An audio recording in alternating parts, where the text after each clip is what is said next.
तो हम जो है 2 मार्क्स के क्वेश्चन पूरा इंपॉर्टेंट सॉल्व कर लिए हैं। पहले यूनिट का आज सॉल्व करने वाले हैं 10 और 7 मार्क्स का, ठीक है, यानी 7 और 10 मार्क्स का क्वेश्चन सॉल्व करने वाले हैं, ठीक है। तो पहला हमारा क्वेश्चन है discuss the various route of drug administration, यानी कि ड्रग को हम किस प्रकार किस मेथड से लेते हैं उसी को बोलते हैं ड्रग एडमिनिस्ट्रेशन, या रूट मतलब माध्यम, किस द्वारा। जैसे हमारे इंटरनल का मतलब क्या होता है, यानी जीआईटी से जो भी ड्रग हम लेते हैं, जीआईटी जैसे माउथ हो गया, सब लिंगुअल हो गया, बकल हो गया, रेक्टल हो गया, ठीक है, ये सब क्या होते हैं इंटरनल।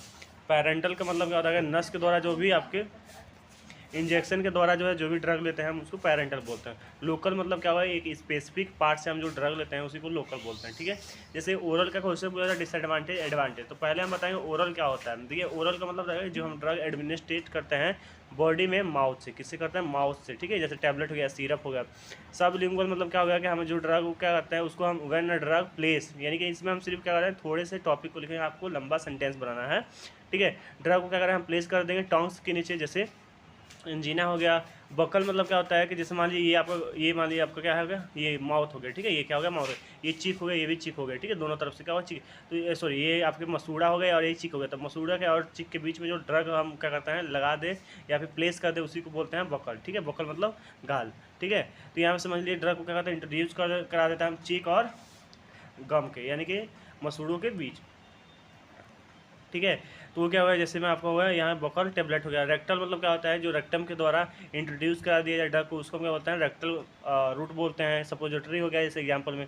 इंट्रावेनस का मतलब होता है हम डायरेक्ट जो है ड्रग को वेन में क्या कहते हैं इंट्रोड्यूस करते हैं 25 एंगल के एंगल पर। इंट्रामस्कुलर का मतलब क्या होता है कि जैसे मान लीजिए आपके जो कमर पे इंजेक्शन लगता है उसको क्या बोलते हैं इंट्रामस्कुलर, यानी कि जो मसल्स में इंजेक्शन लगता है उसको बोलते हैं इंट्रामस्कुलर। जैसे पेंसिलिन हो गया। सब क्यूटेनियस का मतलब होता है कि सब क्यूटेनियस टिश्यू में, यानी कि जो स्किन होता है उसमें जो इंजेक्शन लगाया जाता है उसको बोलते हैं सब क्यूटेनियस, ठीक है। अब इंटरडर्मल का मतलब क्या होता है, जो डर्मिस के अंदर इंजेक्शन लगाए, जैसे जो भी आपके टीबी इंजेक्शन होता है वो कहाँ डर्मिस में लगाया जाता है।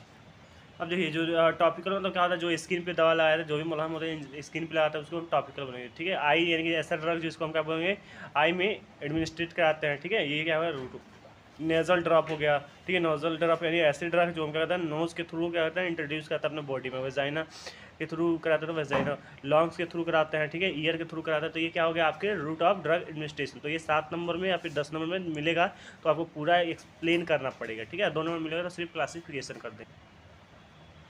अब देखिए ये क्वेश्चन है आपका डिफाइन एब्जॉर्प्शन, ठीक है, isolate various factor affecting drug absorption and its mechanism, यानी कि एब्जॉर्प्शन क्या होता है वो बताना है, फैक्टर इफेक्टिंग क्या होता है वो बताना है, मैकेनिज्म। ये जो है 7 और 10 नंबर में इंपॉर्टेंट है, बहुत ही इंपॉर्टेंट आएगा ही आएगा, ठीक है। तो एब्जॉर्प्शन का मतलब क्या होता है कि इसको हम डिफाइन कर सकते हैं, जो ड्रग है वो आपका मूवमेंट करेगा, यानी मूवमेंट करके एक जगह से दूसरी जगह, तो उसको हम बोलते हैं एब्जॉर्प्शन, ठीक है। जैसे मान लीजिए आपके यहाँ पे हमने लगाया लोशन लगाया और वो क्या हो जाए मूवमेंट करके जो इंग्रेडिएंट है वो स्किन के अंदर चले जाए, तो क्या हो गया आपके एब्जॉर्प्शन हो गए, क्या हो गया एब्जॉर्प्शन हो गए, ठीक है। ये पहला और इम्पोर्टेंट जो होता है स्टेप होता है फार्माकोकाइनेटिक है, ठीक है। तो आपको पहले ही पता रहेगा तब सारा क्या होगा आपको पता रहेगा। तो यहाँ से जो भी आपके मेटाबॉलिज्म भी आता है और डिस्ट्रीब्यूशन का भी कभी पूछ लेता है, एक्सक्रीशन भी पूछ लेता है, ठीक है। तो ये क्या हो गया आपके एब्जॉर्प्शन के डिफिनीशन हो गए, ठीक है। एब्जॉर्प्शन यहाँ पे ड्रग हुआ, ड्रग क्या हुआ एब्जॉर्ब हो गया। मेम्ब्रेन जो होते हैं आपके बायोलॉजिकल मेम्ब्रेन कहते हैं, ये बनता है किसे फास्फोलिपिड और कोलेस्ट्रॉल या अदर भी सब्सटेंसेस में। ये क्या होता है सेमी परमेबल मेम्ब्रेन होता है। अब हमारे ड्रग जो है कैसे ट्रांसपोर्ट हो जाता है, कैसे एब्जॉर्प्शन होता है, तो फॉलोइंग मेथड होता है passive transport, active transport, facilitated transport, endocytosis transport. देखिए अब बात करें ये डिपेंड करता है कि हमारा कैसे ट्रांसपोर्ट हो, ये कंसंट्रेशन ग्रेडियंट यानी कि कंसंट्रेशन पे डिपेंड करता है कि हाई से लो में जाएगा फिर लो से हाई में जाएगा, ठीक है। तो कभी कभी ये भी स्पेसिफिक तरीके से पूछ लेता है 2 नंबर में, तो इसको भी बहुत इंपॉर्टेंट हो जाता है ये भी, ठीक है। तो पैसिव ट्रांसपोर्ट क्या होता है कि इसमें जो ड्रग होते हैं हाई कंसंट्रेशन से लो कंसंट्रेशन की तरफ मूव करते हैं, इसमें कोई भी आपके एनर्जी की रिक्वायरमेंट नहीं होती। फैसिलिटेटर में क्या होता है कि इसमें भी हाई से लो जाता है, लेकिन जो ड्रग का साइज होता है वो बड़ा होता है, जिसके कारण इसमें स्पेसिफिक प्रकार के कैरियर बॉडी लगती है, यानी कैरियर बॉडी के द्वारा जो है ये क्या करता है ट्रांसपोर्ट होते हैं एक जगह से दूसरी जगह जाता है, ठीक है। जैसे यहाँ पे देख लीजिए ये क्या है कैरियर है, ये है हाई कंसंट्रेशन है, ये लो कंसंट्रेशन, लेकिन जो ड्रग है यहाँ से क्या कर रहे हैं यहाँ से इधर आ रहा है, ठीक है। क्यों? क्योंकि ये हाई कंसंट्रेशन लो कंसंट्रेशन की तरफ जाता है, लेकिन एक स्पेसिफिक कैरियर बॉडी के थ्रू ही आते हैं, ठीक है। एक्टिव ट्रांसपोर्ट क्या होता है लो से हाई की तरफ जाते हैं, इसमें एनर्जी की रिक्वायरमेंट होती है। इंडोसाइटोसिस का मतलब क्या होता है कि इसमें जो ड्रग होता है जिनका साइज लार्ज होता है वो ट्रांसपोर्ट नहीं होता है, तो जो ट्रांसपोर्ट करने के लिए एक मेम्ब्रेन में सिग्नल होता है उसको बोलते हैं इंडोप्लामेंट, ठीक है।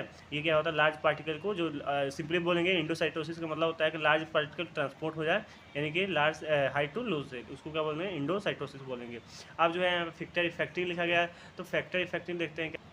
तो फैक्टर इफेक्टिव ये हो गया, यहाँ पे आप एक्सप्लेन करेंगे पार्टिकल साइज, फार्मूलेशन, डोजेज, यानी कि कौन सा इंजेक्शन है, टैबलेट है, सिरप है, आयनाइजेशन है, अनआयनाइज है या फिर आयनाइज है, पीएच वैल्यू क्या है, उसका जो लिपिड सॉल्युबल है या फिर वाटर सॉल्युबल है, बायोलॉजिकल सरफेस एरिया क्या है हमारे टैबलेट का, मेम्ब्रेन ट्रांसपोर्ट क्या है, गैस्ट्रिक, ठीक है। ये सारा जो है हम पहले वीडियो में एक्सप्लेन कर लिए हैं, यानी कि जिसमें फार्माकोलॉजिकल का पहला जो यूनिट था उसमें को जब हम एक्सप्लेन कर रहे थे तो ये एक्सप्लेन कर लिया, अगर नहीं देखें तो जाके देख सकते हैं। वीडियो लंबा हो जाएगा, इसीलिए क्या कर रहे हैं हम सिर्फ जो है आपको बताना कि ये लिखना है आपको क्वेश्चन में, ठीक है, उसको हम एक्सप्लेन नहीं कर रहे हैं, थोड़ा बहुत यहाँ पे एक्सप्लेन कर रहे हैं। ये भी पहले यूनिट से इंपॉर्टेंट क्वेश्चन होता है, बायो ट्रांसफॉर्मेशन या मेटाबॉलिज्म जो है दोनों सेम होता है, इसमें आपको एक्सप्लेन करना है फेज 1 और फेज 2। मेटाबॉलिज्म का मतलब क्या होता है कि ये इसको हम बायो ट्रांसफॉर्मेशन बोलते हैं, इसको मतलब कन्वर्जन, यानी कि जो केमिकल फार्मूला है, सॉरी कि जो केमिकल है वो अनदर फॉर्म में कन्वर्ट हो जाए, उसी को मेटाबॉलिज्म बोले। जैसे मान लीजिए आपने यहाँ पे खाना खाया, यहाँ पे क्या क्या हमने फूड लिया और ये क्या हो गया सिंपल फॉर्म में कन्वर्ट हो गया, यानी मेटाबॉलिज्म। मेटाबॉलिज्म का मतलब टूटना होता है, क्या होता है टूटना। अब देखिए तो मेटाबॉलिज्म हो गया यहाँ पे, जैसे मान लीजिए कि हमारा जो लिपिड सॉल्युबल है वो क्या हो जाए मेटाबोलाइट हो गया, हमारा वाटर सॉल्युबल में बन जाए, ठीक है, तो उसको हम क्या बोलते हैं मेटाबॉलिज्म बोलते हैं, ठीक है। हमारा जो यहाँ पे होता है एक्टिव ड्रग होते हैं वो इनएक्टिव फॉर्म में हो जाते हैं, ठीक है, मतलब क्या होता है कि फार्माकोलॉजिकल एक्शन वहाँ पे नहीं दिखता है। मोस्टली बात करें तो हमारा जो है जितने भी ड्रग होते हैं लिपिड सॉल्युबल होते हैं, तो उसको हमारा कन्वर्ट कर देता है किसमें, वाटर सॉल्युबल में, उसी प्रोसेस को बोलते हैं मेटाबॉलिज्म बोलते हैं, क्या बोलते हैं मेटाबॉलिज्म। तो ये क्या करेंगे यहाँ पे आप देख लेंगे और कॉपी में नोट्स कर लेंगे, या फिर आप पीडीएफ जाके डाउनलोड कर सकते हैं, व्हाट्सअप लिंक दिया है वहाँ पे जाके हमारे व्हाट्सअप ग्रुप में जोड़ सकते हैं, ठीक है। अब क्या हुआ हमारा, आपको पता है कि लीवर में ही सबसे ज़्यादा जो है कहाँ पे होता है, तो लीवर में हमारा जो है मेटाबॉलिज्म होता है सबसे ज़्यादा, उसके बाद किडनी में, इंटेस्टाइन में, लंग्स में भी होता है। तो ये क्या होगा उसके डिफिनीशन हो गए हैं, उसके बाद आपके एग्जाम्पल भी ये आपके एग्जाम्पल भी दे दिए गए हैं। ये क्या हो गया आपके फेज 1 के रिएक्शन हो गए, ऑक्सीडेशन होगा, हाइड्रोलाइसिस होगा, आपने पढ़ा है मेडिसिनल केमिस्ट्री में भी पढ़ाया है हमने कि फेज 1 और फेज 2 रिएक्शन क्या होता है, तो वहाँ से भी आप जाके देख सकते हैं, या फिर हमने इसमें भी पढ़ा है फार्माकोलॉजी में भी, वहाँ पे जाके आप पढ़ सकते हैं, ठीक है। तो ये हमने क्या किया यहाँ पे। अब देखते हैं फैक्टर इफेक्टिंग क्या होता है, तो एग्जाम्पल आपको इंपॉर्टेंट है क्योंकि रिएक्शन ही पूछा है, रिएक्शन पे ही एग्जामिनर नंबर देगा। तो ये क्या होगा एग्जाम, ये हमारा फेज 2 का रिएक्शन हो गया, इसमें सैलिसिलिक एसिड हो गया। ये हमारा फैक्टर इफेक्टिंग क्या होता है, एंजाइम इंडक्शन हो गया, एंजाइम इनहिबिशन हो गया। बायोलॉजिकल फैक्टर में क्या होगा, मेटाबॉलिज्म क्या इफेक्ट करेगा, तो हमारा एज होगा, सेक्स डिफरेंशिएंस होता है, स्पीसीज होता है, डिजीज तो कोई नहीं है, तो ये क्या होगा फैक्टर भी। यानी कि यहाँ पे हमारा पहला यूनिट कंप्लीट हो गया है, तो 2 वीडियो में कंप्लीट किए हैं हम, तो और नहीं देखे हैं जाके तो आप जाके देख सकते हैं। Thanks for this watching.